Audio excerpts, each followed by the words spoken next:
ঠিক আছে, আমি এই একটু পরে বাসায় পৌঁছে যাবো। হ্যাঁ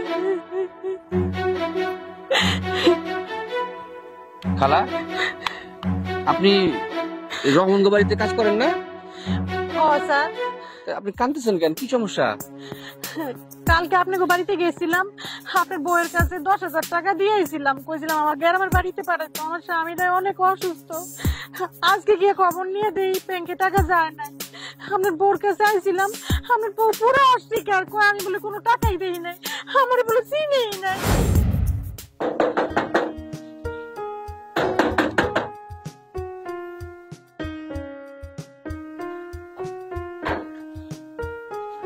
আপনি? আসসালামু আলাইকুম। ওয়ালাইকুম আসসালাম। আমি যে পাশের বাড়িতে কাম করি, শুনছি স্যার নাকি ব্যাংকে চাকরি করে, আমি স্যারের কাছে একটু আসছিলাম। কেন? হয়েছে কি ম্যাডাম, 2 দিন ধরে ব্যাংকে যাইয়া দাঁড়ায় থাকতে থাকতে আমার হাঁটু দুটা ব্যথা হয়ে গেছে, কিন্তু আমি টাকাটি জমা দিতে পারি নাই। তাই আমি স্যারের কাছে আইছিলাম, এই টাকাটা যদি আমার একটু জমা দিয়ে দিত। আমার স্বামী হাসপাতাল ভর্তি, এই টাকাটা খুব দরকার। আচ্ছা ঠিক আছে, সমস্যা নাই। আপনার মতন অনেকেই আসে এই টাকা নিয়ে আপনার স্যারের কাছে, মানে সবার টাকাই জমা দিয়ে দেয়। তাহলে একটা কাজ করেন, আপনি টাকাগুলো দিয়ে যান, আমি আপনার স্যারের কাছে দিয়ে দিব। এনে 10,000 টাকা আছে আর অ্যাকাউন্ট নাম্বারটাও আছে, এই নেন। ও আচ্ছা ঠিক আছে, আপনি চিন্তা করবেন না, কালকে আপনার টাকা জমা হয়ে যাবে। আপনি এখন যান। আচ্ছা ঠিক আছে ম্যাডাম।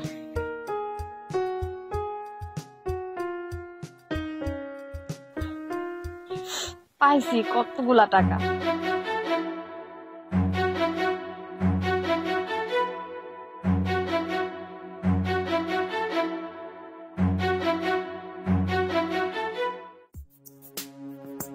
ম্যাডাম,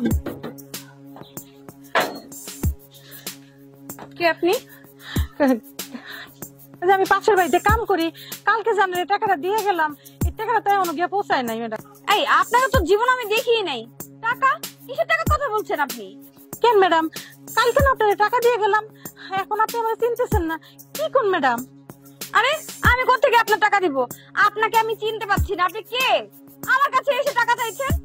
কি করতেছেন ম্যাডাম? আমার স্বামীটা অসুস্থ, টাকাটা যদি ঠিক মতো না পৌঁছায় আমার স্বামীরা তো বিনা চিকিৎসা মরে যাবো ম্যাডাম। ম্যাডাম এমন করেন না আমার লোক ম্যাডাম। আরে আমার সাথে এত ঝামেলা করেন না তো, আপনার আমি চিনি না। জান বলছি, জান। ম্যাডাম, ম্যাডাম আমার সাথে এমন করেন না ম্যাডাম। ম্যাডাম, ম্যাডাম,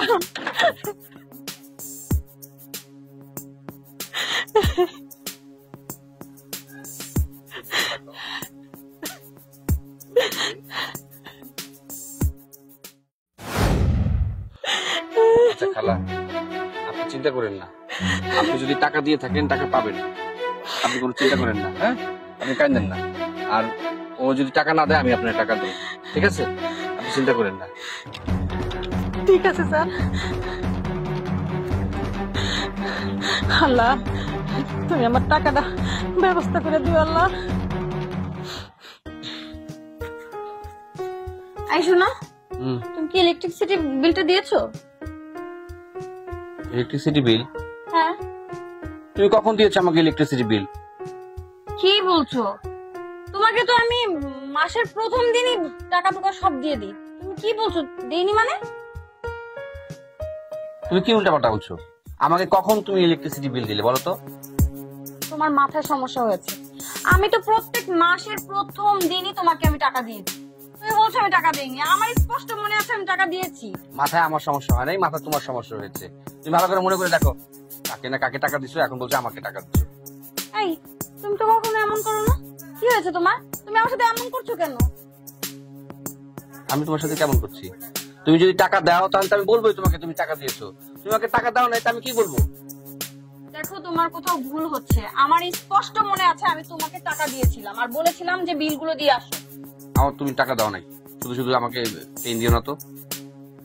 আমার কিন্তু এখন খুব রাগ লাগতেছে। এখন তোমার কষ্ট লাগছে? ওই রহমান সাহেবের বাড়িতে যে মহিলা কাজ করে তারও কষ্ট লেগেছিল। তুমি এমন কেন করেছো বলো তো? সে তোমাকে 10,000 টাকা দিয়েছিল আমার কাছে জমা দেওয়ার জন্য, যাতে আমি এটা ব্যাংকে জমা দিই। আর তুমি কি করলে? তার টাকা তো জমাই দাওনি, তাকেও চিনতে পারোনি। ছি ছি ছি নিপা, একটা গরিব মানুষের সাথে তুমি এই কাজটা করতে পারলে? আর কত কষ্টে উপার্জিত টাকা। আসলে আমি ভুল করে ফেলেছি। তুমি একবার ভেবে দেখেছো সেই ভদ্র মহিলার কত কষ্টে উপার্জিত টাকা মানুষের বাড়িতে কাজ করে করে সে টাকা জমায়, সেই টাকা সে গ্রামের বাড়িতে পাঠাচ্ছিল, আর তুমি কি করলে? সেই টাকাটা তুমি মেরে দিলে। ছি ছি ছি, আমি ভাবতেই পারছি না তোমার মতন মেয়ে এই কাজটা করতে পারে। আসলে আমার ভুল হয়ে গেছে, আমার কাজটা করা ঠিক হয়নি। আমি ওনাকে টাকাগুলো ফেরত দিয়ে আসছি। অবশ্যই তুমি টাকা ফেরত দিয়ে আসবে এবং তার কাছে ক্ষমা চাইবে। যাও, এক্ষুনি যাও। আচ্ছা ঠিক আছে। খালা, এই যে আপনার টাকা। খালা, আপনি আমাকে ক্ষমা করে দিবেন প্লিজ। আমি আপনার সাথে অনেক অন্যায় করে ফেলেছি। আমি আপনার টাকা নিয়েছি, কিন্তু আপনার কাছে আমি এটা অস্বীকার করেছি। আপনি আমাকে ক্ষমা করে দিয়েন। ম্যাডাম, আমরা গরিব মানুষ, অনেক কষ্ট করে টাকা কামাই করি, তাই টাকার আমার কাছে অনেক মূল্যবান। আপনারা তো বড় লোক, এই জন্য কষ্টের টাকার মূল্য বুঝবেন না ম্যাডাম। আসি। ঠিক আছে খালা।